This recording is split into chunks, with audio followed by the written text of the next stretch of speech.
तो जय हिंद साथियों, नमस्कार। आशा करते हैं आप लोग अच्छे होंगे। साथियों, आज के सेशन में हम लूसेंट स्टार्ट करने जा रहे हैं और 1 से 1.5 महीने में खत्म करने का हम प्रयास करेंगे। लूसेंट एक ऐसा बुक होता है साथियों जो सबके पास होता है लेकिन उसको पढ़ता कोई नहीं है।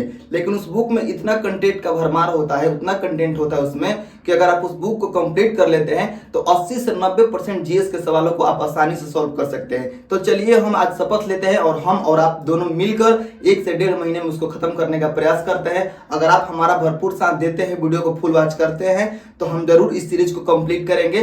तो सबसे पहले आज हम इतिहास से शुरू करने जा रहे हैं और इतिहास में हम चैप्टर 1 को देखेंगे और चैप्टर 1 में हम प्राचीन भारत का इतिहास पढ़ेंगे। उसके बाद अगले क्लास में हम प्रागैतिहासिक काल को पढ़ेंगे। तो चलिए हम प्राचीन भारत के इतिहास को पढ़ते हैं। तो आइए दोस्तों शुरू करते हैं प्राचीन भारत का इतिहास। और प्राचीन भारत का इतिहास शुरू करने से पहले यहाँ पर भारत का संक्षिप्त इतिहास जान लेते हैं कि भारत का स्थिति क्या है। भारत को ईरानियों ने क्या कहकर पुकारा, यूनानियों ने क्या कहकर पुकारा, भारत की जो जनसंख्या का निर्माण है वह किस नस्लों से हुआ है, चलिए पहले उसको जान लेते हैं। तो यहाँ पर दिया गया है दोस्तों, उत्तर में हिमालय से लेकर दक्षिण में समुद्र तक फैला यह उपमहाद्वीप भारतवर्ष के नाम से ज्ञात है। यानी स्थिति बताया जा रहा है यहाँ पर भारत का कि भारत उत्तर में हिमालय तक फैला हुआ है, दक्षिण में समुद्र तक फैला हुआ है, ठीक है। और यह भारतवर्ष के नाम से जाना जाता है भारत देश। नेक्स्ट है कि जिसे महाकाव्य तथा पुराणों में भारतवर्ष अर्थात भरतों का देश तथा यहाँ के निवासियों को भारती अर्थात भरत की संतान कहा गया है। कहा जा रहा है कि भारत देश को महाकाव्य तथा पुराणों में भारतवर्ष अर्थात भरतों का देश कहा गया है, ठीक है। और यहाँ के जो निवासी हैं उनको भारती अर्थात भरत की संतान कहा गया है। कहा जा रहा है कि भरत एक प्राचीन कबीले का नाम था। जो भरत है वह एक प्राचीन कबीले का नाम था। प्राचीन भारतीय अपने देश को जम्बूद्वीप अर्थात जम्बू यानी जामुन होता है, जामुन वृक्षों का द्वीप कहते थे। प्राचीन ईरानी इसे सिंधु नदी के नाम से जोड़ते थे। जो प्राचीन ईरानी लोग थे वह इसे यानी भारत को सिंधु नदी के नाम से जोड़ते थे, जिसे वे सिंधु न कहकर हिंदू कहते थे। यही नाम पूरे पश्चिम में फैल गया, यानी पश्चिम देशों में फैल गया और पूरे देश को इसी नदी के नाम से जाना जाने लगा, ठीक है। नेक्स्ट में दिया गया है कि यूनानी इसे इंदे तथा अरब इसे हिंद कहते थे। जो यूनानी लोग थे इसे इंदे कहते थे और जो अरबी भाषा के लोग थे वह इसे हिंद कहते थे। मध्यकाल में इस देश को हिंदुस्तान कहा जाने लगा। भारत को हिंदुस्तान कब कहा जाने लगा? मध्यकाल में कहा जाने लगा। यह शब्द भी फारसी शब्द हिंदू से बना है। नेक्स्ट यह है यहाँ पर कि यूनानी भाषा के इंदे के आधार पर यानी इंदे शब्द के आधार पर अंग्रेज इसे इंडिया कहने लगे, ठीक है। नेक्स्ट है कि विंध्य की पर्वत श्रृंखला देश के उत्तर और दक्षिण 2 भागों में बांटती है। यानी जो विंध्याचल पर्वतमाला है दोस्तों वह भारत को 2 भागों में विभाजित करती है, उत्तर भारत और दक्षिण भारत। नेक्स्ट दिया है यहाँ पर कि उत्तर में इंडो यूरोपीय परिवार की भाषाएं बोलने वाले लोगों की बहुमत है और दक्षिण में द्रविड़ परिवार की भाषाएं बोलने वाले लोगों की बहुमत है। यानी जो उत्तर भारत के लोग हैं वह इंडो यूरोपीय परिवार की भाषा बोलते हैं और जो दक्षिण भारत के लोग हैं वह द्रविड़ परिवार की भाषाएं बोलते हैं, ठीक है। नेक्स्ट यहाँ पर नोट में दिया गया है कि भारत की जनसंख्या का निर्माण जिन प्रमुख नस्ल के लोगों के मिश्रण से हुआ है वे इस प्रकार हैं। यानी यहाँ पर दिया गया है Proto Australoid, Paleo Mediterranean, Caucasoid, Negroid और मंगोलाइड। यानी इन 4 प्रकार के जो लोग हैं, 4 प्रकार के नस्लों के जो लोग हैं, इन लोगों के जो मिश्रण से भारत की जनसंख्या का निर्माण हुआ है, ठीक है। नेक्स्ट यहाँ पर दिया गया है दोस्तों कि भारतीय इतिहास को अध्ययन की यानी पढ़ने की सुविधा के लिए 3 भागों में बांटा गया है। यानी पठन पाठन के लिए यानी अध्ययन के लिए भारतीय इतिहास को 3 भागों में बांट कर पढ़ा जाता है, प्राचीन भारत, मध्यकालीन भारत एवं आधुनिक भारत, ठीक है। यहाँ पर नोट में दिया गया है कि सबसे पहले इतिहास को 3 भागों में बांटने का श्रेय जर्मन इतिहासकार क्रिस्टोफ सेलियरस को जाता है, ठीक है। जो जर्मन इतिहासकार हैं क्रिस्टोफ सेलियरस, इन्होंने सबसे पहले इतिहास को 3 भागों में बांटने का काम किया, ठीक है। अब हम चलिए शुरू करते हैं प्राचीन भारत का इतिहास जो यहाँ पर दिया गया है। कहा जा रहा है दोस्तों कि प्राचीन भारत के इतिहास का स्रोत यहाँ पर जो है, प्राचीन भारतीय इतिहास के विषय में जानकारी मुख्यतः 4 स्रोतों से प्राप्त होती है। यानी हम प्राचीन भारत के इतिहास के बारे में जो जानकारी है वह 4 स्रोतों से प्राप्त कर सकते हैं। पहला हमारा धर्म ग्रंथ है, दूसरा ऐतिहासिक ग्रंथ है, तीसरा विदेशियों का विवरण है यानी जो विदेशी भारत में आए हैं उनके विवरण से, और चौथा है हमारा पुरातत्व संबंधित साक्ष्य, ठीक है। चौथा क्या है? पुरातत्व संबंधी साक्ष्य यानी जो खुदाई से प्राप्त हुए हैं उससे हम पता लगा सकते हैं प्राचीन भारत के इतिहास को। चलिए अब हम पढ़ते हैं धर्म ग्रंथ एवं ऐतिहासिक ग्रंथ से मिलने वाली महत्वपूर्ण जानकारी जो प्राचीन भारतीय इतिहास में के बारे में क्या क्या बतलाती है उसको हम पढ़ लेते हैं। तो कहा जा रहा है दोस्तों यहाँ पर कि भारत का सर्व प्राचीन धर्म ग्रंथ वेद है। भारत का सर्व प्राचीन धर्म ग्रंथ कौन है? वह है वेद, ठीक है, जिसके संकलनकर्ता महर्षि कृष्णद्वैपायन वेद व्यास को माना जाता है। वेद के संकलनकर्ता किसको माना जाता है? महर्षि कृष्णद्वैपायन वेद व्यास को माना जाता है, याद रखिएगा। वेद वसुधैव कुटुंबकम का उपदेश देता है। जो वेद है वह किसका उपदेश देता है? वसुधैव कुटुंबकम का उपदेश देता है। भारतीय परंपरा वेदों को नित्य तथा अपौरुषेय मानती है। भारतीय जो परंपरा है वह वेदों को क्या मानती है? नित्य तथा अपौरुषेय। अपौरुषेय कहने का अर्थ है कि जिसकी रचना पुरुष यानी मतलब पुरुषों ने नहीं बल्कि देवों ने किया है। अपौरुषेय उस चीज़ को कहा जाता है जिसकी रचना देवों ने किया होता है, ठीक है। तो यहाँ पर भारतीय परंपरा के लोग जो हैं वह ये मानते हैं कि वेदों की रचना देवों ने किया है। कहा जा रहा है कि वेद 4 है, ऋग्वेद, यजुर्वेद, सामवेद एवं अथर्ववेद। यानी वेदों की संख्या कितनी है दोस्तों? 4 है। कहा जा रहा है कि इन चारों वेदों को सम्मिलित रूप से संहिता कहा जाता है। यानी जो चारों वेद हैं ऋग्वेद, यजुर्वेद, सामवेद एवं अथर्ववेद, इन चारों वेद को सम्मिलित रूप से क्या कहा जाता है? संहिता कहा जाता है, याद रखिएगा। चलिए अब हम ऋग्वेद के बारे में पढ़ते हैं। ऋग्वेद में दिया गया है दोस्तों कि ऋचाओं के क्रमबद्ध ज्ञान के संग्रह को ऋग्वेद कहा जाता है। ऋचाओं के क्रमबद्ध ज्ञान के संग्रह को क्या कहा जाता है? ऋग्वेद कहा जाता है। इसमें 10 मंडल यानी ऋग्वेद में 10 मंडल, 1028 सूक्त, जो कि यहाँ पर दिया गया है वाल्खिल्य पाठ के 11 सूत्रों सहित, ठीक है, 11 सूक्तों के सहित जो है 1028 सूक्त है ऋग्वेद में, एवं 10,462 ऋचाएँ हैं। तो ये क्वेश्चन आता है आपके कि ऋग्वेद में टोटल कितने ऋचाएँ हैं, ऋग्वेद में टोटल कितने सूक्त हैं। तो याद रखिएगा ऋग्वेद में 10 मंडल है, 1028 सूक्त हैं, 10,462 ऋचाएँ हैं, ठीक है, 10,462 ऋचाएँ हैं। नेक्स्ट है, इस वेद के ऋचाओं को पढ़ने वाले ऋषि को होत्री कहते हैं। जो ये वेद है ऋग्वेद, इस वेद के जो ऋचाएँ हैं 10,462 ऋचाएँ, इन ऋचाओं को पढ़ने वाले जो ऋषि हैं, महर्षि हैं, उनको होत्री कहा जाता है, ठीक है। नेक्स्ट है, इस वेद से आर्य के राजनीतिक प्रणाली, इतिहास एवं ईश्वर की महिमा के बारे में जानकारी मिलती है, ठीक है।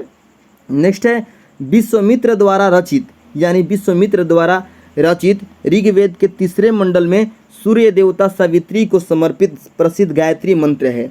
इसके 9वें मंडल में देवता सोम का उल्लेख है। कहा जा रहा है कि जो विश्वामित्र जी हैं उन्होंने ऋग्वेद के 3 मंडल में सूर्य देवता को समर्पित एक मंत्र लिखा है जिसे हम गायत्री मंत्र कहते हैं, और जो है, ठीक है, तो ये बात याद रखिएगा, सूर्य देवता को जो समर्पित गायत्री मंत्र है उसका उल्लेख किस मंडल में है? तो ऋग्वेद के 3 मंडल में है, ठीक है। और सोम देवता का उल्लेख किस मंडल में है? तो 9वें मंडल में है, 9वें मंडल में है, ठीक है।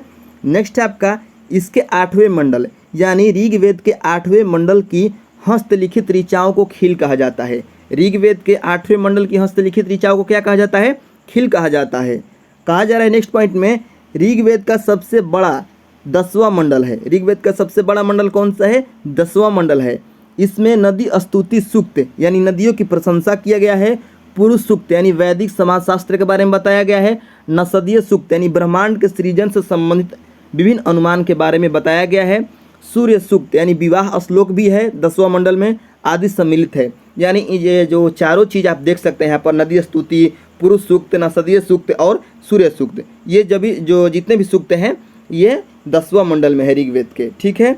चलिए हम आगे बढ़ते हैं, नेक्स्ट देखते हैं। नेक्स्ट यहाँ पर दिया गया है दोस्तों कि चातुर्वर्ण समाज की कल्पना, चातुर्वर्ण समाज की कल्पना का आदि स्रोत ऋग्वेद के 10वें मंडल में वर्णित है, ठीक है। आप ध्यान दीजिएगा इस बात को, ये क्वेश्चन आता है कि चतुर्वर्ण समाज की कल्पना ऋग्वेद के किस मंडल में किया गया है? तो ऋग्वेद के 10वें मंडल में वर्णित है यानी किया गया है, और ऋग्वेद के 10वें मंडल के पुरुष सूक्त में किया गया है, याद रखिएगा, जिसके अनुसार 4 वर्ण कौन कौन से हैं? ब्राह्मण है, क्षत्रिय है, वैश्य है तथा शूद्र है। आदि पुरुष ब्रह्मा के मुख से क्रमशः मुख, भुजाओं, जंघाओं और चरणों से उत्पन्न हुए हैं। यानी जो ब्राह्मण है, कहा जा रहा है कि यहाँ पर कि जो ब्राह्मण है वह ब्रह्मा के मुख से, और जो क्षत्रिय हैं वह ब्रह्मा जी के भुजा से, और जो वैश्य जाति के लोग हैं वह जंघाओं से उत्पन्न हुए हैं, और जो शूद्र हैं वह चरणों से उत्पन्न हुए हैं। ठीक है, नेक्स्ट है यहाँ पर नोट में दिया गया है धर्म सूत्र 4 प्रमुख जातियों की स्थितियों, व्यवसायों, दायित्वों, कर्तव्यों तथा विशेषाधिकारों में स्पष्ट विभेद करता है। ठीक है, जो धर्म सूत्र है वह 4 प्रमुख जातियों की स्थिति, व्यवसाय, दायित्व, कर्तव्य तथा विशेष अधिकारों का जो है स्पष्ट विभेदन करता है। नेक्स्ट पॉइंट में दिया गया है कि ऋग्वेद के कई परिच्छेदों में प्रयुक्त अधन्य जिसका वध नहीं किया जा सकता है। ठीक है, अधन्य का अर्थ होता है जिसका वध नहीं किया जाता है। शब्द का संबंध गाय से है, यानी ये क्वेश्चन आता है आपके कि ऋग्वेद में अधन्य शब्द का प्रयोग किसके लिए किया गया है, तो गाय के लिए किया गया है। ठीक है, नेक्स्ट है ऋग्वेद में ब्रह्म का उल्लेख तो है लेकिन किंतु आत्मा का नहीं है। ऋग्वेद में ब्रह्म का उल्लेख है लेकिन आत्मा का नहीं है। ठीक है, यहाँ पर ईसा पूर्व और ईस्वी में अंतर दिया गया है। कहा जा रहा है दोस्तों कि वर्तमान में प्रचलित ग्रेगोरियन कैलेंडर, यानी जो अभी कैलेंडर चल रहा है उसके अनुसार बताया जा रहा है, वर्तमान में प्रचलित ग्रेगोरियन कैलेंडर ईसाई कैलेंडर या जूलियन कैलेंडर भी इसको कहते हैं, ईसाई धर्म गुरु ईसा मसीह के जन्म वर्ष पर आधारित है। यानी जो अभी कैलेंडर चल रहा है वह ईसाई धर्म गुरु थे ना, जो ईसा मसीह, उनके जन्म वर्ष पर आधारित है। कहा जा रहा है यहाँ पर कि ईसा मसीह के जन्म के पहले के समय को ईसा पूर्व यानी before Christ, before the birth of Jesus Christ कहा जाता है। ईसा पूर्व में वर्षों की गिनती उल्टी दिशा में होती है। जैसे महात्मा बुद्ध का जन्म 563 ईसा पूर्व में हुआ एवं उनकी मृत्यु यानी निधन जो है उनका 483 ईसा पूर्व में हुआ है। ठीक है, आगे बढ़ते हैं। कहा जा रहा है यानी ईसा मसीह के जन्म के 563 वर्ष पूर्व महात्मा बुद्ध का जन्म एवं 483 ईस्वी पूर्व मृत्यु हुई है। ठीक है, नेक्स्ट यहाँ पर ईसा मसीह की जन्म के तिथि से आरंभ हुआ सन या ईस्वी सन कहलाता है। इसके लिए संक्षेप में ई लिखा जाता है, यानी ईस्वी को ई लिखा जाता है ना, ई लिखा जाता है। ई को लैटिन भाषा के शब्द एडी में भी लिखा जाता है, एडी यानी एनो डोमिनी, जिसका अर्थ है in the year of Lord यानी जीसस क्राइस्ट। ठीक है, दिया गया है यहाँ पर विंसेंट आर्थर स्मिथ ने प्राचीन भारत का पहला सुव्यवस्थित इतिहास अर्ली हिस्ट्री ऑफ इंडिया 1904 में तैयार किया था। विंसेंट आर्थर स्मिथ जो हैं ये नामक व्यक्ति, विंसेंट आर्थर स्मिथ नामक व्यक्ति प्राचीन भारत का पहला सुव्यवस्थित इतिहास जिसका नाम था अर्ली हिस्ट्री ऑफ इंडिया 1904 में तैयार किया। इस पुस्तक के 1/3 भाग में केवल सिकंदर का आक्रमण वर्णित है। इसमें भारत को स्वेच्छाचारी शासन वाला देश कहा गया है, जिसे ब्रिटिश शासन की स्थापना से पहले कभी राजनीतिक एकता का अनुभव नहीं हुआ था। उन्होंने लिखा है, वस्तुतः भारतीय इतिहासकारों का सरोकार शासन के एकमात्र स्वरूप तानाशाही से ही है। कहा जा रहा है दोस्तों कि वामन अवतार के 3 पगों के आख्यान का प्राचीनतम स्रोत ऋग्वेद है। ठीक है, वामन अवतार के 3 पगों का जो वर्णन है वह उसका जो स्रोत है वह प्राचीन स्रोत ऋग्वेद से ही है। ठीक है, कहा जा रहा है वामन अवतार के बारे में कि वामन अवतार भगवान वामन श्री हरि के पहले ऐसे अवतार थे जो मानव रूप में प्रकट हुए। जो वामन अवतार थे वह भगवान वामन यानी श्री हरि यानी भगवान विष्णु के पहले ऐसे अवतार थे जो मानव रूप में प्रकट हुए थे। उनके पिता वामन श्री एवं माता अदिति थी। भगवान वामन के पिता का नाम क्या था? वामन ऋषि, और माता का नाम था अदिति। वे बौने ब्राह्मण के रूप में जन्मे थे।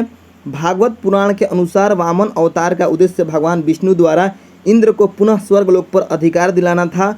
वामन भगवान को दक्षिण भारत में उपेंद्र के नाम से जाना जाता है। ये बात बहुत ही याद रखने योग्य बात है कि भगवान वामन को दक्षिण भारत में उपेंद्र के नाम से जाना जाता है। आगे दिया गया है दोस्तों कि ऋग्वेद में इंद्र के लिए 250 तथा अग्नि के लिए 200 ऋचाओं की रचना की गई है। जो 10,462 ऋचाएँ हैं ना दोस्तों, उसमें 250 इंद्र के लिए और 200 अग्नि के लिए रचना की गई है। नोट में दिया गया है प्राचीन इतिहास के साधन के रूप में वैदिक साहित्य में ऋग्वेद के बाद सतपथ ब्राह्मण का स्थान है। प्राचीन भारत के जो इतिहास है उसके साधन के रूप में वैदिक साहित्य में ऋग्वेद के बाद अगर किसका स्थान है तो वह है सतपथ ब्राह्मण का स्थान है। तो आइए दोस्तों अब हम यजुर्वेद के बारे में पढ़ते हैं। तो यजुर्वेद के बारे में यहाँ पर पहला लाइन में दिया गया है दोस्तों, सस्वर पाठ के लिए मंत्रों तथा बलि के समय अनुपालन के लिए नियमों का संकलन यजुर्वेद कहलाता है। इसके पाठकर्ता को अथर्वी कहते हैं। यानी जिस प्रकार ऋग्वेद के पाठकर्ता को होत्री कहते हैं, उसी प्रकार यजुर्वेद के पाठकर्ता को अथर्वी कहते हैं। याद रखिएगा, यजुर्वेद के पाठकर्ता को क्या कहते हैं? अथर्वी कहते हैं। नेक्स्ट पॉइंट में दिया गया है दोस्तों, यजुर्वेद में यज्ञों के नियम एवं विधि विधानों का संकलन मिलता है। ये क्वेश्चन आपसे पूछा जाता है एग्जामों में कि बताइए कि यज्ञों के नियम एवं विधि विधानों का संकलन किस वेद में मिलता है? तो यजुर्वेद में मिलता है, याद रखिएगा। नेक्स्ट पॉइंट में दिया गया है, इसमें बलिदान विधि का भी वर्णन है। यानी यजुर्वेद में बलिदान विधि का भी वर्णन है। नेक्स्ट पॉइंट में दिया गया है दोस्तों, यह एक ऐसा वेद है जो गद्य एवं पद्य दोनों में है। यानी यह एक ऐसा वेद है जो गद्य यानी कहानी और पद्य यानी कविता दोनों रूपों में लिखा गया है। ठीक है, तो ये भी क्वेश्चन आपसे एग्जामों में आता है कि वह कौन सा वेद है जो गद्य एवं पद्य दोनों में लिखा गया है? तो वह है आपका कौन सा वेद? यजुर्वेद। ठीक है, याद रखिएगा। नेक्स्ट है आपका अब सामवेद। तो सामवेद के बारे में यहाँ पर दिया गया है दोस्तों, चलिए पढ़ते हैं। यहाँ पर दिया गया है, साम का शाब्दिक अर्थ गान है। साम का शाब्दिक अर्थ क्या होता है? गान है। ठीक है, इस वेद में मुख्यतः यज्ञों के अवसर पर गाए जाने वाले ऋचाओं यानी मंत्रों का संकलन है। कहा जा रहा है कि जो यज्ञ होते हैं, उन यज्ञों में जो मंत्रों का उच्चारण है होता है, उस जो मंत्रों को गाया जाता है, उस मंत्रों का जो गान है वह सामवेद में संकलन है। ठीक है, इसके पाठकर्ता को उदात्री कहते हैं। यानी सामवेद के पाठकर्ता को क्या कहते हैं? उदात्री कहते हैं। जिस प्रकार ऋग्वेद के पाठकर्ता को होत्री, यजुर्वेद के पाठकर्ता को अथर्वी, उसी प्रकार सामवेद के पाठकर्ता को उदात्री कहते हैं। कहा जा रहा है कि इसका संकलन ऋग्वेद पर आधारित है। यानी जो सामवेद है, इसका संकलन किस वेद पर आधारित है? तो वह ऋग्वेद पर आधारित है। ठीक है, नेक्स्ट पॉइंट में दिया गया है, इसमें 1810 सूक्त हैं। सामवेद में कितने सूक्त हैं दोस्तों? तो 1810 सूक्त हैं। ऋग्वेद में कितने थे? तो ऋग्वेद में 1028 यानी 1028 सूक्त थे। ठीक है, याद रखिएगा, ऋग्वेद में 1028 और सामवेद में 1810 सूक्त हैं। ठीक है, जो प्रायः ऋग्वेद से लिए गए हैं। ठीक है, नेक्स्ट पॉइंट में यहाँ पर दिया गया है, इसे भारतीय संगीत का जनक कहा जाता है। तो ये क्वेश्चन आपके एग्जामों में कई बार आ चुका है और आगे भी आएगा ये क्वेश्चन कि भारतीय संगीत का जनक किस वेद को कहा जाता है? तो सामवेद को कहा जाता है। ठीक है, नेक्स्ट यहाँ पर नोट में दिया गया है, यजुर्वेद तथा सामवेद, यजुर्वेद तथा सामवेद में किसी भी विशिष्ट ऐतिहासिक घटना का वर्णन नहीं मिलता है।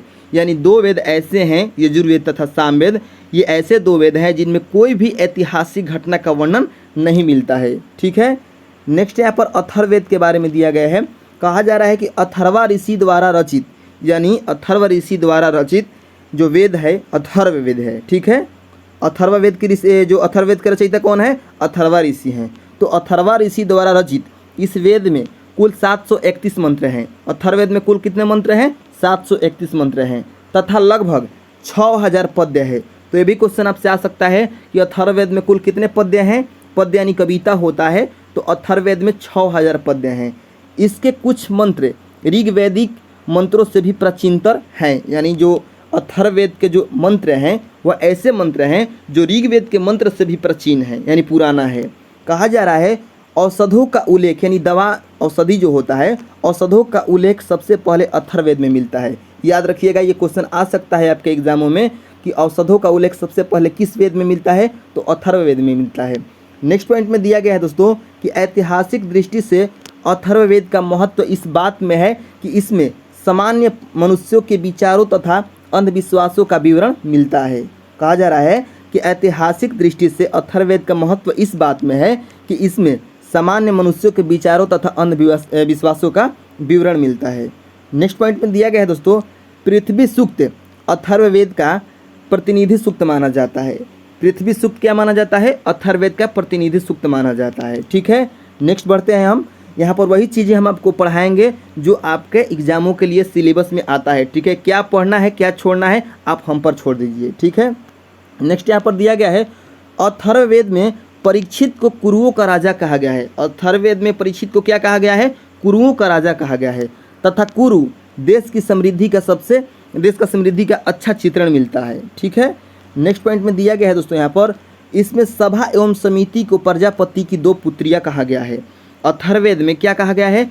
सभा एवं समिति को प्रजापति की 2 पुत्रियाँ कहा गया है। याद रखिएगा। नेक्स्ट है जो ये सभा और समिति है, ये आपको आगे भी मिलेंगी लेकिन वो अलग रूप में मिलेंगी। अभी आपको याद रखना है कि जो सभा एवं समिति है वह प्रजापति की 2 पुत्रियाँ हैं। किस वेद में है? अथर्ववेद में है। नेक्स्ट पॉइंट में आपका दिया गया है यहाँ पर, वेदों की भी कई शाखाएं हैं जो वैदिक अध्ययन और व्याख्या से जुड़े विभिन्न दृष्टिकोणों को प्रतिनिधित्व करती है।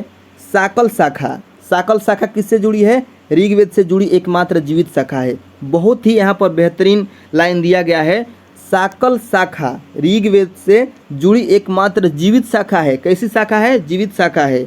नेक्स्ट पॉइंट में यहाँ पर दिया है, यजुर्वेद को शुक्ल यजुर्वेद और कृष्ण यजुर्वेद दो शाखाओं में बांटा गया है। ये क्वेश्चन बहुत एग्जामों में आ चुका है कि यजुर्वेद को कितने भागों में बांटा गया है, तो दो शाखाओं में बांटा गया है, शुक्ल यजुर्वेद, कृष्ण यजुर्वेद। ठीक है। नेक्स्ट यहाँ पर दिया गया है, मध्यान्ह और काण्व शुक्ल यजुर्वेद अथवा वाजसनेयी संहिता की शाखाएं है। जो माध्यान्ह है और काण्व है ये शुक्ल यजुर्वेद, यानी जो यजुर्वेद का हिस्सा है शुक्ल यजुर्वेद, इनका जो है संहिता शाखाएं हैं। ठीक है। शुक्ल यजुर्वेद की शाखाएं कौन कौन है? माध्यान्ह और काण्व। ठीक है। नेक्स्ट यहाँ पर दिया गया है, कृष्ण यजुर्वेद से जुड़ी शाखाएं कौन कौन सी है? वह है काठक, कनिष्ठल, मैत्रायणी, तैत्तिरीय। देखिए यहाँ पर जो शुक्ल यजुर्वेद और कृष्ण यजुर्वेद है, ये तो है आपके यजुर्वेद के दो शाखा हुए। ठीक है। और इनकी भी शाखा है, शुक्ल यजुर्वेद की भी शाखा है। शुक्ल यजुर्वेद के कौन कौन सी शाखा है? वह है आपके माध्यान्ह और काण्व में। ठीक है। और कृष्ण यजुर्वेद के भी दो शाखा है, दो नहीं अन्य शाखाएं भी हैं, काठक है, कनिष्ठल है, मैत्रायणी है, तैत्तिरीय है, यानी चार शाखाएं हैं कृष्ण यजुर्वेद के। तो याद रखिएगा। यहाँ पर दिया गया है, कौथुम, रामायणीय एवं जैमिनीय या तलौकार सामवेद की शाखाएं हैं। नेक्स्ट यहाँ पर दिया गया है, अथर्ववेद की शाखाएं शौनक और पैपलाद है। अथर्ववेद की शाखाएं कौन कौन सी है? वह है शौनक और पैपलाद। नेक्स्ट है आपका नोट में दिया गया है, सबसे प्राचीन वेद ऋग्वेद एवं सबसे बाद का वेद अथर्ववेद है। सबसे पुराना वेद कौन सा है? वह है ऋग्वेद। सबसे बाद का यानी सबसे नया वेद कौन सा है? अथर्ववेद है। ठीक है। नेक्स्ट यहाँ पर दिया गया है, ब्राह्मण, अरण्यक तथा उपनिषद। तो आइए दोस्तों अब हम पढ़ते हैं ब्राह्मण ग्रंथ, अरण्यक तथा उपनिषद के बारे में। तो चलिए यहाँ पर फर्स्ट लाइन में दिया गया है, संहिता के पश्चात ब्राह्मणों, अरण्यकों तथा उपनिषदों का स्थान है। संहिता यहाँ पर किसके लिए कहा गया है? तो चारों वेदों को सम्मिलित रूप से क्या कहा जाता है? संहिता। तो संहिता के पश्चात यानी संहिता के बाद ब्राह्मण ग्रंथों, अरण्यकों तथा उपनिषदों का स्थान है। इनसे उत्तर वैदिक कालीन समाज एवं संस्कृति के विषय में जानकारी प्राप्त होती है। यानी ब्राह्मण ग्रंथ, अरण्यक तथा उपनिषद से उत्तर वैदिक कालीन समाज के और संस्कृति के विषय में जानकारी प्राप्त होती है। ठीक है। नेक्स्ट पॉइंट में यहाँ पर दिया गया है दोस्तों, ब्राह्मण ग्रंथ वैदिक संहिताओं की व्याख्या करने के लिए गद्य में यानी कहानी के रूप में लिखे गए हैं। ब्राह्मण ग्रंथ वैदिक संहिताओं की जो व्याख्या है उस व्याख्या को गद्य में लिखे गए हैं। ठीक है। यानी कहानी के रूप में लिखे गए हैं। प्रत्येक संहिता के लिए अलग अलग ब्राह्मण ग्रंथ हैं, यानी प्रत्येक वेद के लिए अलग अलग ब्राह्मण ग्रंथ हैं, जिसे सारणी में दिया गया है। तो आइए पहले सारणी को देख लेते हैं। तो सारणी में यहाँ पर दिया गया है दोस्तों, वेद और ब्राह्मण ग्रंथ। ऋग्वेद के ऊपर कौन कौन सा ब्राह्मण ग्रंथ लिखा गया है? तो अत्रेय एवं कौशितकी। तो याद रखिएगा दोस्तों, यह क्वेश्चन बार बार आता है, 1000 बार आता है कि ऋग्वेद के ऊपर कौन सा ब्राह्मण ग्रंथ है? तो अत्रेय है। ये क्वेश्चन आपसे आता है कि अत्रेय नामक ब्राह्मण ग्रंथ किस वेद के ऊपर लिखा गया है? तो ऋग्वेद के ऊपर। ठीक है। तो याद रखिएगा, ऋग्वेद में कौन कौन सा ब्राह्मण ग्रंथ है? अत्रेय एवं कौशितकी। ठीक है। यजुर्वेद में कौन कौन सा है? वह है तैत्तिरीय और शतपथ। तो ये भी आपसे क्वेश्चन आएगा कि तैत्तिरीय एवं शतपथ ब्राह्मण ग्रंथ जो है वह किस वेद के हैं? तो वह है यजुर्वेद के। ठीक है। ये भी क्वेश्चन आपसे आएगा कि सामवेद के ऊपर कौन सा ब्राह्मण ग्रंथ लिखा गया है? तो पंचविश नामक। ठीक है। अथर्ववेद के ऊपर कौन सा? तो गोपथ नामक ब्राह्मण ग्रंथ जो है अथर्ववेद के ऊपर लिखे गए हैं। चलिए अब हम नेक्स्ट पॉइंट को देखते हैं। नेक्स्ट पॉइंट में दिया गया है दोस्तों यहाँ पर कि इन ब्राह्मण ग्रंथों से हमें परीक्षित के बाद, यानी जो भी हमें अभी ब्राह्मण ग्रंथ पढ़े हैं, अत्रेय, कौशितकी, तैत्तिरीय, शतपथ, पंचविश, षड्विश और गोपथ, तो यहाँ पर दिया गया है कि इन ब्राह्मण ग्रंथों से हमें परीक्षित के बाद और बिंबिसार के पूर्व की घटनाओं का ज्ञान प्राप्त होता है। ठीक है। नेक्स्ट यहाँ पर पॉइंट में दिया गया है, ऐत्रेय में राज्य अभिषेक के नियम एवं कुछ प्राचीन राजाओं के नाम दिया गया है।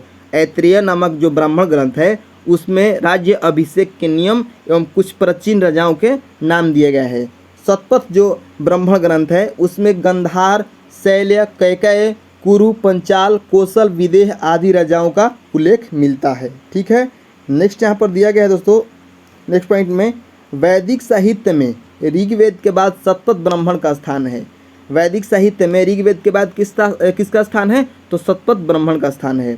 नेक्स्ट पॉइंट में दिया गया है आरण्यक में यज्ञ से जुड़े कर्म कांडों की दार्शनिक और प्रतीकात्मक अभिव्यक्ति है। आरण्यक में यज्ञ से जुड़े कर्म कांड की दार्शनिक और प्रतीकात्मक अभिव्यक्ति है। नेक्स्ट पॉइंट में है कि उपनिषदों की कुल संख्या 8 है। उपनिषदों की संख्या कितनी है दोस्तों? 108 है। 108 है।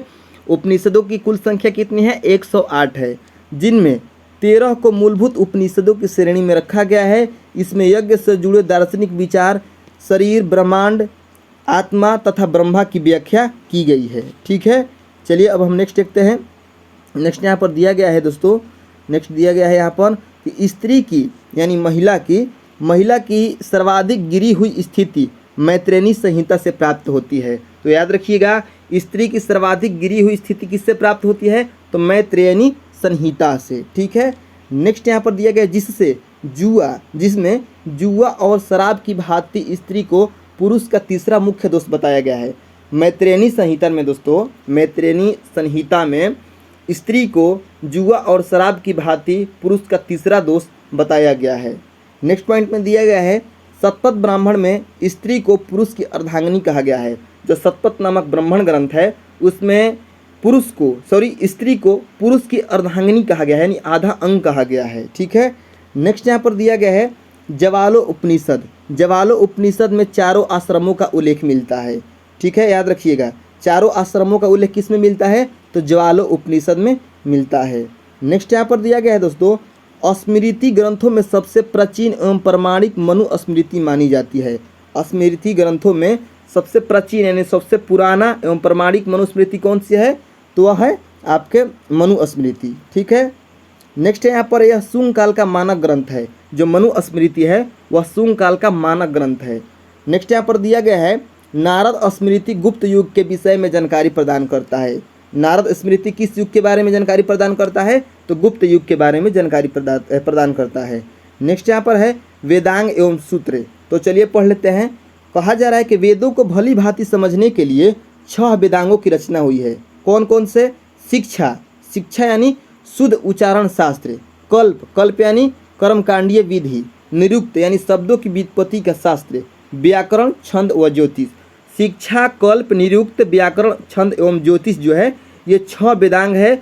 और ये 6 वेदांगों की रचना इसलिए हुआ है ताकि वेदों को भली भांति समझा जा सके। ठीक है, नेक्स्ट पॉइंट में दिया गया है वैदिक साहित्य को अक्षुण्ण बनाए रखने के लिए सूत्र साहित्य का प्रणयन किया गया है। ठीक है, नेक्स्ट यहाँ पर दिया गया है स्रोत, गृह तथा धर्म सूत्रों के अध्ययन से हमें यज्ञीय विधि विधानों, कर्मकांडों तथा राजनीतिक विधि एवं व्यवहारों से संबंधित महत्वपूर्ण बातें ज्ञात करते हैं। नेक्स्ट है यहाँ पर प्रमुख सूत्रकारों में गौतम बोधायन, आपस्तंभ, वशिष्ठ आदि के नाम विशेष रूप से उल्लेखनीय है। नेक्स्ट पॉइंट में दिया गया है सूत्रों में गौतम धर्मसूत्र सबसे प्राचीन माना गया है। याद रखिएगा, सूत्रों में गौतम धर्मसूत्र सबसे प्राचीन माना गया है, यानी सबसे पुराना माना गया है। अब चलिए हम पुराण के बारे में पढ़ते हैं। तो कहा जा रहा है दोस्तों कि भारतीय ऐतिहासिक कथाओं का सबसे अच्छा क्रमबद्ध विवरण पुराणों में मिलता है।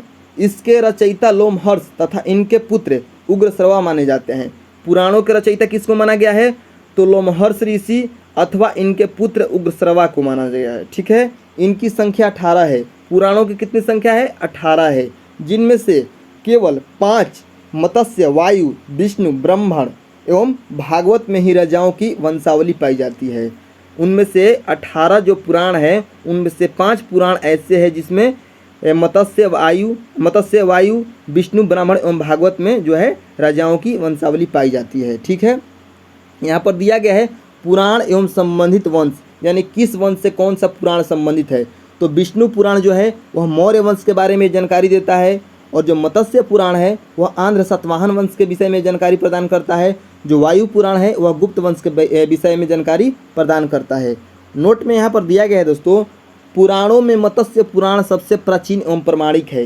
यानी पुराण जो है पुराणों में सबसे प्राचीन कौन सा है? तो वह है मत्स्य पुराण। मत्स्य पुराण सबसे प्राचीन यानी सबसे पुराना है। नेक्स्ट पॉइंट यहाँ पर दिया गया है अधिकतर पुराण सरल संस्कृत श्लोक में लिखे गए हैं। जितने भी अधिकतर पुराण हैं यानी अधिक से अधिक पुराण जो है वह संस्कृत के श्लोक में लिखे गए हैं, सरल श्लोक में लिखे गए हैं जिसे पढ़कर समझा जा सके। स्त्रियां तथा शूद्र जिन्हें वेद पढ़ने की अनुमति नहीं थी वे भी पुराण सुन सकते थे। प्राचीन काल में स्त्री और जो शूद्र जाति के लोग थे उनको वेद पढ़ने की अनुमति नहीं थी और वे जो पुराण है पुराण के पाठ को सुन सकते थे।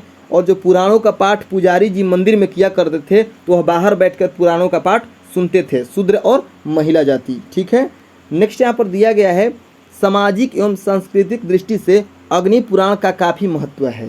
सामाजिक एवं सांस्कृतिक दृष्टि से किसका महत्व है? तो अग्नि पुराण की, जिसमें राजतंत्र के साथ साथ कृषि संबंधी विवरण भी दिया गया है। तो याद रखिएगा, अगर आपसे ये क्वेश्चन आता है एग्जामों में कि कृषि संबंधी विवरण किस पुराण में है तो वह है अग्नि पुराण में, याद रखिएगा। ठीक है, नेक्स्ट यहाँ पर दिया गया है बौद्ध जैन एवं साहित्य, बौद्ध जैन एवं अन्य साहित्य। तो चलिए हम पढ़ते हैं पहला लाइन को। तो पहला लाइन में दिया गया है दोस्तों, जातक में बुद्ध की पूर्व जन्म की कहानी वर्णित है। जातक में बुद्ध की पूर्व जन्म की यानी उनके पहले जन्म की कहानी वर्णित है। हीनयान का प्रमुख ग्रंथ कथा वस्तु है, जिसमें महात्मा बुद्ध का जीवन चरित्र अनेक कथानकों के साथ वर्णित है। कथा वस्तु जो ग्रंथ है उसमें महात्मा बुद्ध के जीवन चरित्र के बारे में अधिक से अधिक कथा जो है वर्णित है। नेक्स्ट यहाँ पर पॉइंट में दिया गया है कि जैन साहित्य को आगम कहा जाता है। ये क्वेश्चन बार बार आता है, हमेशा आता है। जैन साहित्य को क्या कहा जाता है? आगम कहा जाता है। जैन धर्म का प्रारंभिक इतिहास कल्पसूत्र, जिसके रचयिता हैं भद्रबाहु। ठीक है, कल्पसूत्र की रचना किसने किया है? भद्रबाहु ने किया है। तो जैन धर्म का प्रारंभिक इतिहास कल्पसूत्र से ज्ञात होता है। जैन ग्रंथ भगवती सूत्र में, भगवती सूत्र नामक एक जैन ग्रंथ है, उसमें महावीर के यानी महावीर स्वामी के जीवन कृत्यों तथा अन्य समकालिकों के साथ उनके संबंधों का विवरण मिलता है। तो ये क्वेश्चन अगर आपसे आता है कि महावीर स्वामी के जीवन कृत्य तथा अन्य समकालिक जो उनके थे उनका संबंध जो है, उनका विवरण किस मतलब ग्रंथ से मिलता है, किस जैन ग्रंथ से मिलता है, तो वह मिलता है भगवती सूत्र से। ठीक है, महावीर स्वामी के जीवन कृत्यों का विवरण किस ग्रंथ से मिलता है? तो भगवती सूत्र से। नेक्स्ट है आपका अर्थशास्त्र के लेखक चाणक्य, जिनका अन्य नाम है कौटिल्य या विष्णुगुप्त। याद रखिएगा, जो चाणक्य है, चाणक्य को कौटिल्य भी कहा जाता है, विष्णुगुप्त भी कहा जाता है। याद रखिएगा, यह यानी यहाँ पर दिया गया है चाणक्य के बारे में। यह अर्थशास्त्र जो पुस्तक है, अर्थशास्त्र जो पुस्तक है कौटिल्य के द्वारा जो लिखा गया है उसके बारे में कहा जा रहा है।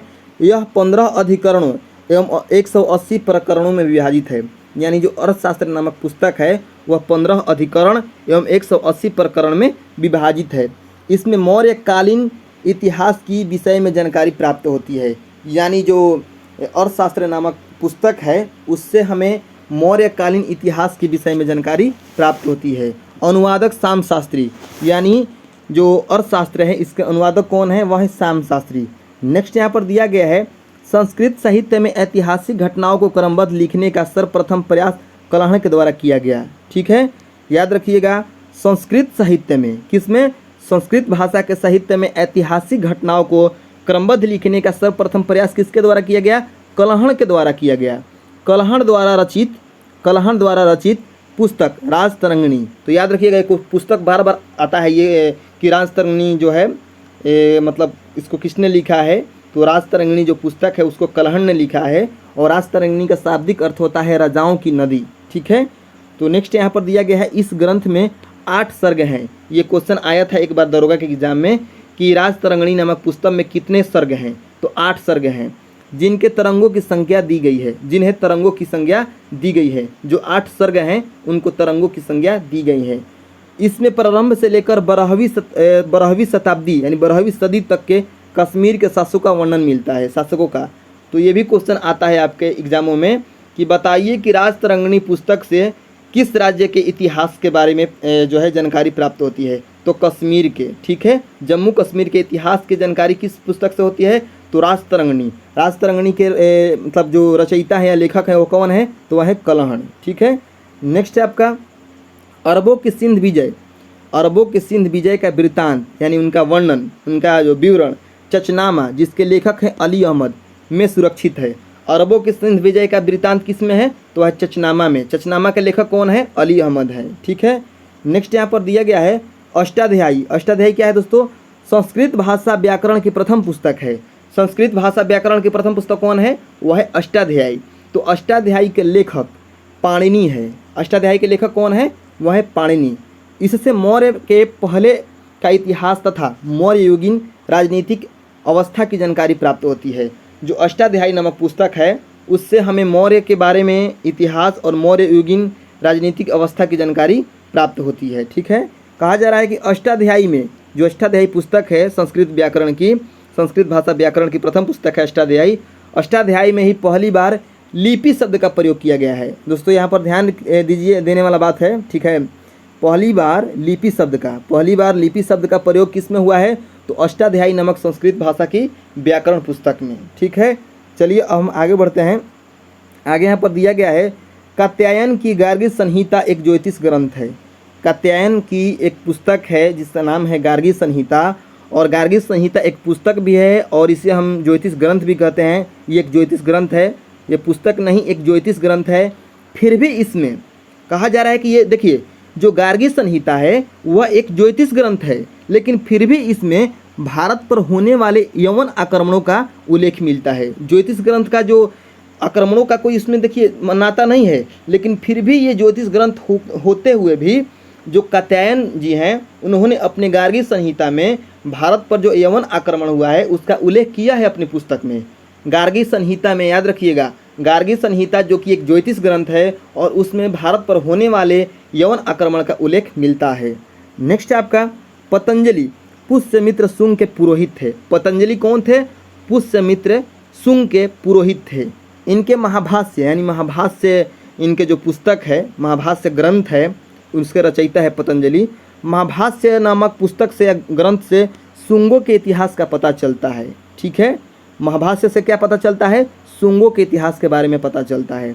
नेक्स्ट है अब विदेशी यात्रियों से मिलने वाले प्रमुख जानकारी। अभी तक तो हमने प्रमुख ऐतिहासिक ग्रंथ, धार्मिक ग्रंथ को पढ़ा और भी कई साहित्य के बारे में पढ़ा, जैन साहित्य, बौद्ध साहित्य के बारे में पढ़ा। अब हम चलिए पढ़ते हैं विदेशी यात्रियों से मिलने वाला प्रमुख जानकारी, जो कि प्राचीन भारत के इतिहास के बारे में क्या क्या बताते हैं ये। तो यहाँ पर सबसे पहले हम यूनानी और रोमन लेखक के बारे में पढ़ेंगे, उसके बाद हम अरबी लेखक के बारे में पढ़ेंगे। तो चलिए हम यूनानी रोमन लेखक के बारे में पढ़ते हैं। तो यहाँ पर पहला में दिया गया है टेसियस। टेसियस कौन थे दोस्तों? यह एक ईरान का राज्य वैद था। जो टेसियस नामक जो लेखक था यह ईरान का राज्य वैद था। ठीक है, बस आपको इतना ही याद रखना है। अब हम पढ़ते हैं हेरोडोटस। तो जो हेरोडोटस है इनको इतिहास का पिता कहा जाता है, यानी फादर ऑफ हिस्ट्री कहा जाता है इनको। और इन्होंने अपनी पुस्तक हिस्टोरिका नामक पुस्तक किसने लिखा है? तो हेरोडोटस ने। हेरोडोटस ने अपनी पुस्तक हिस्टोरिका में 5वीं शताब्दी ईसा पूर्व के भारत फारस यानी भारत ईरान के संबंध का वर्णन किया है, परंतु इसका विवरण भी अनुश्रुति एवं अफवाहों पर आधारित है। नेक्स्ट है आपका 3 नंबर पॉइंट में, सिकंदर के साथ आने वाले लेखकों में निरियाकस, आनेसिक्रेटस तथा अरिस्टोबुलस के विवरण अधिक प्रमाणिक एवं विश्वसनीय है। ठीक है, सिकंदर के साथ कौन कौन से इतिहासकार भारत आए थे दोस्तों? तो निरियाकस, आनेसिक्रेटस तथा अरिस्टोबुलस। बहुत ही ज़बरदस्त पॉइंट है, इसको याद रखिएगा। सिकंदर के साथ आने वाले इतिहासकार कौन कौन थे? निरियाकस, आनेसिक्रेटस, अरिस्टोबुलस। ठीक है, 4 नंबर पॉइंट में दिया गया है दोस्तों मेगास्थनीज। मेगास्थनीज के बारे में दिया गया है कि मेगास्थनीज यह सेल्यूकस निकेटर का राजदूत था। याद रखिएगा, मेगास्थनीज किसका राजदूत था? तो सेल्यूकस निकेटर का राजदूत था मेगास्थनीज। ठीक है, तो मेगास्थनीज जो कि सेल्यूकस निकेटर का राजदूत था, जो चंद्रगुप्त मौर्य के दरबार में आया था, राज दरबार में आया था। मेगास्थनीज किसके दरबार में आया था? चंद्रगुप्त मौर्य के राज दरबार में आया था। इसने अपनी पुस्तक इंडिका में मौर्य युगीन समाज एवं संस्कृति के विषय में लिखा है। जो मेगास्थनीज नामक जो लेखक हैं इन्होंने अपनी पुस्तक इंडिका में मौर्य युगीन जो समाज था, संस्कृति था, उसके विषय में लिखा है। ठीक है, अब है 5 नंबर में डाइमेकस। और जो डाइमेकस है दोस्तों यह सीरिया नरेश अंतियोकस का राजदूत था। सीरिया नरेश अंतियोकस का राजदूत कौन था? डाइमेकस था।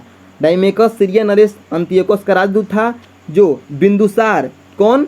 बिंदुसार के राज दरबार में आया था। तो ये क्वेश्चन आपसे आएगा कि डाइमेकस किसके दरबार में आया था? तो बिंदुसार के दरबार में आया था। इसका विवरण भी मौर्य युग से संबंधित है। जो डाइमेकस है इसका विवरण किससे संबंधित है? मौर्य युग से। नेक्स्ट आपका 6 नंबर में डायनोसियस। डायनोसियस जो है यह मिस्र नरेश टॉलमी फिलाडेल्फस का राजदूत था। जो डायनोसियस है दोस्तों, यह किसका राजदूत था? तो फिलाडेल्फस का राजदूत था, जो अशोक के दरबार में आया था। किसके दरबार में? मौर्य सम्राट अशोक के राज दरबार में आया था डायनोसियस। नेक्स्ट आपका टॉलमी, और जो टॉलमी है इन्होंने दूसरी शताब्दी में भारत का भूगोल नामक पुस्तक लिखा है। नेक्स्ट आपका प्लिनी, और जो प्लिनी है इन्होंने प्रथम शताब्दी में नेचुरल हिस्ट्री नामक पुस्तक लिखी है। कहा जा रहा है कि इसमें यानी प्लिनी नामक पुस्तक में भारतीय पशुओं, पेड़ों पौधों, खनिज पदार्थों आदि के विवरण मिलता है। नेक्स्ट है आपका 9 नंबर के बारे में कुछ खास नहीं पढ़ना है। चलिए अब आगे बढ़ते हैं। अब आगे है आपका चीनी लेखक।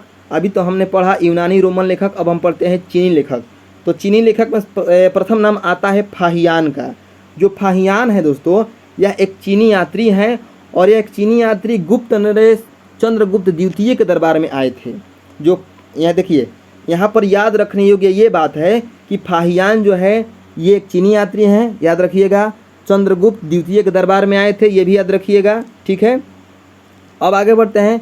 कहा जा रहा है कि इसने अपने विवरण में मध्य प्रदेश के समाज एवं संस्कृति के बारे में वर्णन किया। यानी इन्होंने अपनी जो पुस्तक है उस पुस्तक में मध्य प्रदेश का जो समाज था, संस्कृति था उस समय का, उसके बारे में वर्णन किया। और इन्होंने मध्य प्रदेश की जनता को सुखी एवं समृद्ध बताया।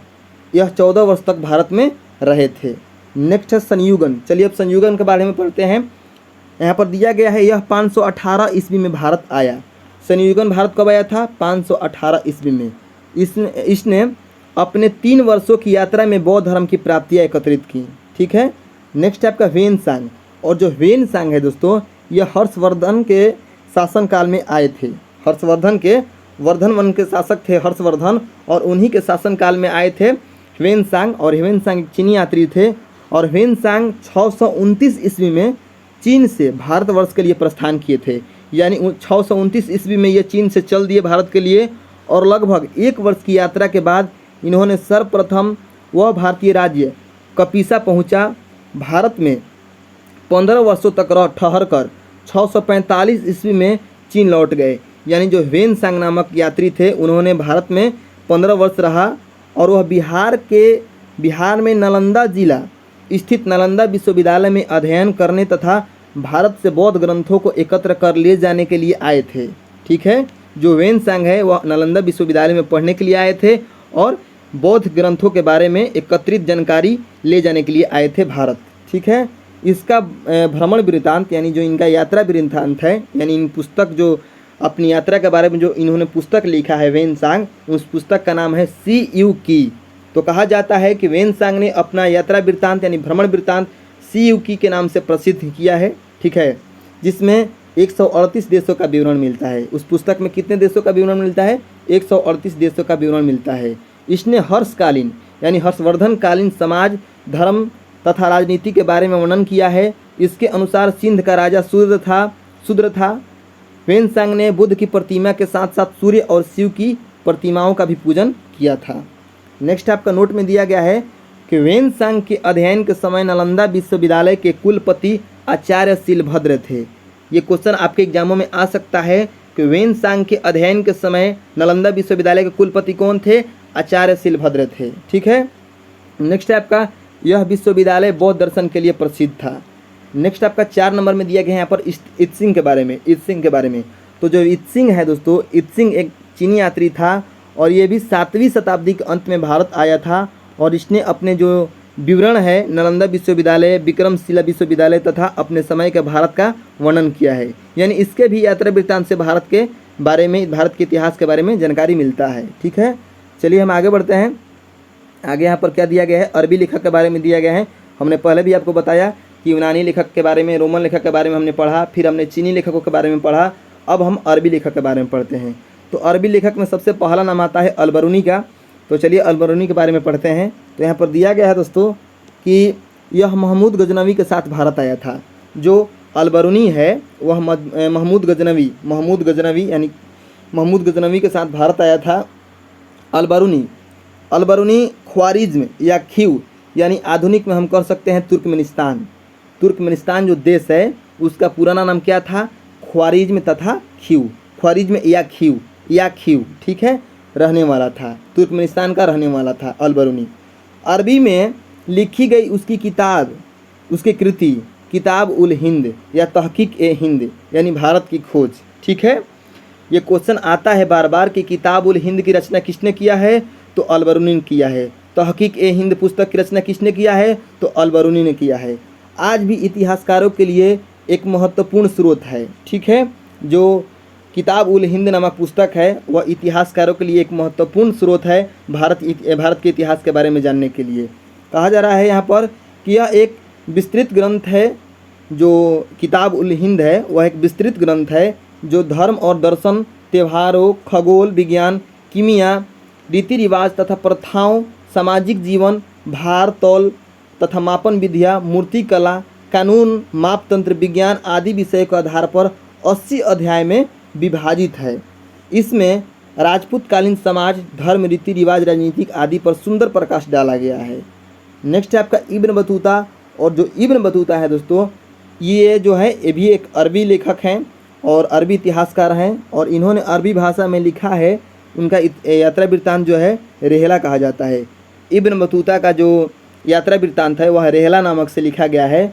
14वीं शताब्दी में ये भारतीय उपमहाद्वीप के सामाजिक तथा सांस्कृतिक जीवन के विषय में बहुत ही सुंदर, बहुत ही प्रचुर तथा सबसे रोचक जानकारियाँ देता है। रेहला नामक जो पुस्तक है 1333 ईस्वी में दिल्ली पहुंचने पर इनकी विद्वता से प्रभावित होकर सुल्तान मोहम्मद बिन तुगलक ने उसे दिल्ली का काजी यानी ईधुस नियुक्त किया। देखिए यहाँ पर याद रखने योग्य बात यह है कि जो इब्न बतूता है ये 1333 ईस्वी में भारत आए थे और यह मोरक्को का रहने वाले थे इब्न बतूता। और इन्होंने अपनी यात्रा वृत्तांत रेहला नामक से लिखा। रेहला नामक इनकी पुस्तक है। तो आपसे ये क्वेश्चन अगर आता है कि रेहला नामक पुस्तक के लेखक कौन है, तो वहाँ इब्न बतूता। तो इब्न बतूता कहाँ के रहने वाले थे, तो मोरक्को यात्री थे यानी मोरक्को का रहने वाले थे और 1333 में ये भारत आए थे। और मोहम्मद बिन तुगलक उन समय शासन कर रहे थे और मोहम्मद बिन तुगलक ने इनकी विद्वता यानी इनकी जो बुद्धि विचार को देखते हुए उन्होंने दिल्ली का काजी यानी दिल्ली का जज नियुक्त किया। ठीक है, याद रखिएगा। अन्य लेखक के बारे में हम पढ़ते हैं। अन्य लेखक के बारे में यहाँ पर तारानाथ के बारे में दिया गया है कि तारानाथ एक तिब्बती लेखक था जिसने कंगियूर तथा तंगियूर नामक ग्रंथ की रचना की है। ठीक है, इससे भी हमें भारतीय इतिहास के बारे में जानकारी मिलती है। नेक्स्ट में हमें मार्को पोलो के बारे में दिया गया है कि मार्को पोलो जो है यह 13वीं शताब्दी के अंत में पांड्य देश की यात्रा पर आए थे और इसका विवरण पांड्य इतिहास के अध्ययन के लिए उपयोगी है। नेक्स्ट है पुरातत्व संबंधी साक्ष्य। तो चलिए अब हम पुरातत्व संबंधी साक्ष्य पढ़ते हैं। पहले हमने धर्म ग्रंथ पढ़ा, ऐतिहासिक ग्रंथ पढ़ा, उसके बाद हमने बौद्ध जैन साहित्य इसको भी पढ़ा। चलिए अब हम पढ़ते हैं पुरातत्व संबंधी साक्ष्य। तो कहा जा रहा है पहला पॉइंट में भारतीय पुरातत्व शास्त्र का पितामह यानी फादर ऑफ इंडियन आर्कियोलॉजी। ठीक है, भारतीय पुरातत्व शास्त्र का पितामह यानी जनक सर अलेक्जेंडर कनिंघम को कहा जाता है। ठीक है, नेक्स्ट पॉइंट में है Alexander Rea, A.H. Longhurst, Robert Sewell, James Burgess, Walter Elliot, ये सभी भारत के पुरातात्विक स्थलों के उत्खनन से संबंधित हैं। इन लोगों ने भट्टी प्रोलू, घंटासल्ला, अमरावती आदि स्थलों की खुदाई की है। नेक्स्ट पॉइंट में है 1400 ईसा पूर्व के अभिलेख बोगाट्स्कोई जो कि एशिया माइनर में स्थित है। जो बोगाट्स्कोई अभिलेख है, ये बिहार पुलिस मध्य निषेध में ये क्वेश्चन आया था कि जो बोगाट्स्कोई अभिलेख है यह कहाँ पर स्थित है, तो एशिया माइनर स्थित है। ठीक है, से वैदिक देवता मित्र, वरुण, इंद्र और नसत्य के नाम मिलते हैं। बोगाट्स्कोई अभिलेख से किस किस देवता के नाम मिलते हैं, तो बोगाट्स्कोई अभिलेख जो है इससे मित्र, वरुण, इंद्र और नसत्य के नाम मिलते हैं। नेक्स्ट पॉइंट में यहाँ पर दिया गया है मध्य भारत में भागवत धर्म यानी वैष्णव संप्रदाय विकसित होने का प्रमाण मध्य भारत में भागवत धर्म विकसित होने का प्रमाण यवन राजदूत हेलियोडोरस के वेशनगर यानी विदिशा गरुड़ स्तंभ लेख से प्राप्त होता है। यानी यहाँ पर कहा जा रहा है कि भारत में भागवत धर्म विकसित होने का प्रमाण किससे मिलता है, तो जो यवन राजदूत था हेलियोडोरस, उसका जो एक अभिलेख है, उसका जो लेख है गरुड़ स्तंभ अभिलेख या गरुड़ स्तंभ लेख, वह जो कि कहाँ पर है, वेशनगर में है। और वेशनगर कहाँ पर है, विदिशा में है, उससे प्राप्त होता है। ठीक है, नेक्स्ट यहाँ पर दिया गया है सर्वप्रथम भारतवर्ष का जिक्र हाथी गुम्फा अभिलेख में है। भारतवर्ष का जिक्र सर्वप्रथम कहाँ पर किया गया है, तो हाथी गुम्फा अभिलेख में। नेक्स्ट यहाँ पर दिया गया है दुर्भिक्ष, सर्वप्रथम दुर्भिक्ष का जानकारी देने वाला अभिलेख सोहगौरा अभिलेख है। दुर्भिक्ष मतलब अकाल होता है, सूखा अकाल जो पड़ता है ना, तो अकाल का जानकारी यानी दुर्भिक्ष का जानकारी देने वाला पहला जो अभिलेख है वह है सोहगौरा अभिलेख। इस अभिलेख में संकट काल में उपयोग हेतु खाद्यान्न सुरक्षित रखने का भी उल्लेख है। ठीक है, नेक्स्ट पॉइंट में है सर्वप्रथम भारत पर होने वाले हुण आक्रमण की जानकारी भीतरी स्तंभ लेख से प्राप्त होती है। ठीक है, आगे हम पढ़ेंगे कि किस अभिलेख से कौन सा शासक संबंधित है। यहाँ पर दिया गया है सती प्रथा का पहला लिखित साक्ष्य एरण अभिलेख यानी जिसके शासक हैं भानुगुप्त से प्राप्त होती है।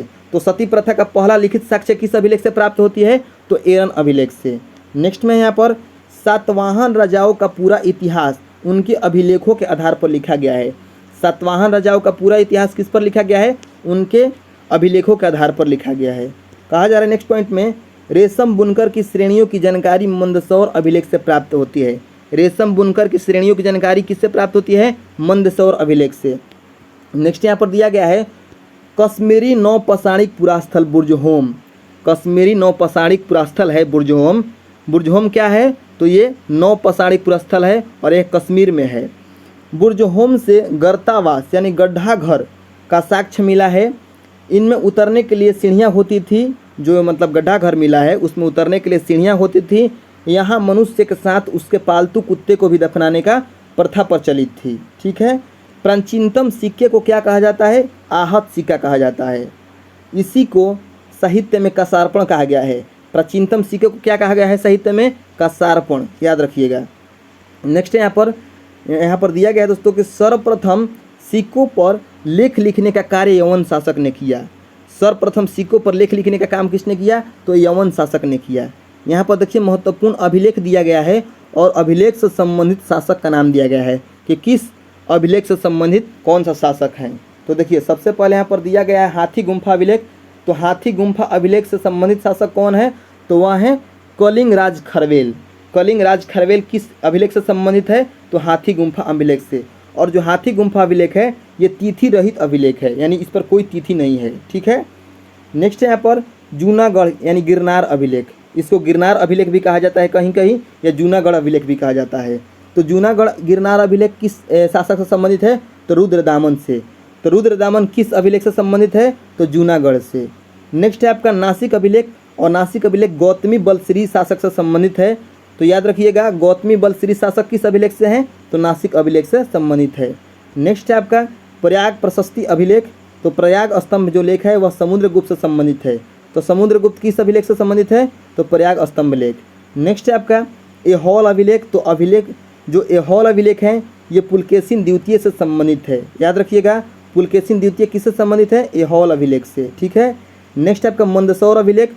तो मंदसौर अभिलेख जो है ये मालवा नरेश यशोवर्मन से संबंधित है। तो मालवा नरेश यशोवर्मन किससे संबंधित है, तो मंदसौर अभिलेख से। नेक्स्ट है आपका ग्वालियर अभिलेख। तो ग्वालियर अभिलेख किससे संबंधित है, तो वह है आपके प्रतिहार नरेश भोज से संबंधित है। भीतरी एवं जूनागढ़ अभिलेख स्कंदगुप्त से संबंधित है। देवपाड़ा अभिलेख बंगाल शासक विजय सेन से संबंधित है। नोट में यहाँ पर दिया गया है अभिलेखों का अध्ययन इपिग्राफी कहलाता है। अध्ययन का जो अभिलेखों का अध्ययन क्या है, इपिग्राफी है। ठीक है, नेक्स्ट यहाँ पर दिया गया है समुद्रगुप्त की बीणा बजाती हुई मुद्रा वाले सिक्के से उसके संगीत प्रेमी होने का प्रमाण मिलता है। यानी जो समुद्रगुप्त हैं वह बीणा बजाती हुई उनकी जो है मुद्रा प्राप्त हुआ है, उससे संगीत प्रेमी होने का अंदाज़ा लगाया जाता है कि समुद्रगुप्त संगीत प्रेमी थे। ठीक है, यानी गाना बजाने में आपका दिलचस्प था उनका। यहाँ पर दिया गया है अरिकमेडु। अरिकमेडु कहाँ पर है, पुडुचेरी के निकट में है। अरिकमेडु से रोमन सिक्के प्राप्त हुए हैं, रोमन सिक्के। ठीक है, नेक्स्ट यहाँ पर नोट में दिया गया है सबसे पहले भारत के संबंध वर्मा, यानी वर्मा को पहले स्वर्ण भूमि के नाम से जाना जाता था। यानी जो बर्मा है अभी म्यांमार के नाम से जाना जाता है, तो वर्मा को पहले स्वर्ण भूमि के नाम से जाना जाता था, अब वर्तमान में म्यांमार कहा जाता है। ठीक है, बर्मा मलाया, मलाया को पहले स्वर्ण द्वीप कहा जाता था, और कंबोडिया को कंबोज, जावा को यव द्वीप से स्थापित हुए थे। यानी भारत का जो संबंध है वह इन मतलब द्वीपों से या इन देशों से मतलब स्थापित हुआ था। कहा जा रहा है कि उत्तर भारत के मंदिरों की कला की शैली नागर शैली एवं दक्षिण भारत के मंदिरों की कला द्रविड़ शैली कहलाती है। उत्तर भारत के मंदिरों की जो कला की शैली है वह नागर शैली कहलाती है और दक्षिण भारत के मंदिरों की जो कला की शैली है वह द्रविड़ शैली कहलाती है। दक्षिणापथ के मंदिर के निर्माण में नागर और द्रविड़ दोनों शैलियों का प्रभाव पड़ा, अतः यह वेसर शैली कहलाती है। यानी जो दक्षिणापथ के मंदिर थे उनमें दोनों शैलियों का उपयोग हुआ, नागर शैली और द्रविड़ शैली दोनों, और जब दोनों शैलियों का मिश्रण हुआ तो वेसर शैली का निर्माण हुआ। नेक्स्ट आपका पंचायतन शैली, और पंचायतन यहाँ पर दिया गया कि पंचायतन शब्द मंदिर रचना शैली से संबंधित है।